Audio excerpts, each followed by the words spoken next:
baay'ee kabajamtoota dhaggeeffattoota daawwattoota keenyaa irraa kan isinitti agarsiisu gara ispiidii keenya yookaan ariitii iskiriinii keenyaa dabaluudha.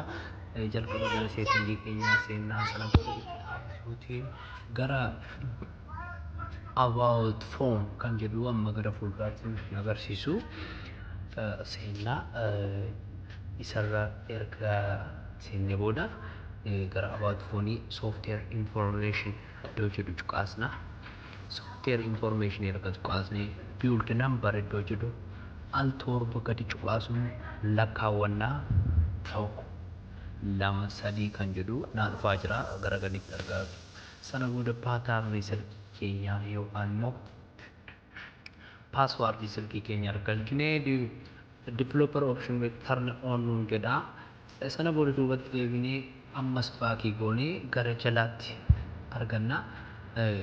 About phone keessa galee developer option yookaan immoo jaluma about phone jira waan ta'eef achitti argachuu dandeenya. Sana booda gadi harkisna gaduma harkisnee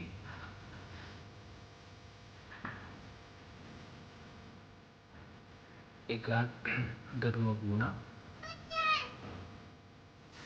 Window animation scale kan jedhu ofii goonaa tokkoffaa ammas lammaffaa irratti animation kan jedhu ofii goonaa ammas sadaffaa irra kan jirus ofii goonaa sadansaa erga ofii goonee booda gadi baanee screen speediin keenya haala salphaadhaan akka dabaluu danda'a. Garaagarummaa dhagaan dura bayyaa taasisanii jedha.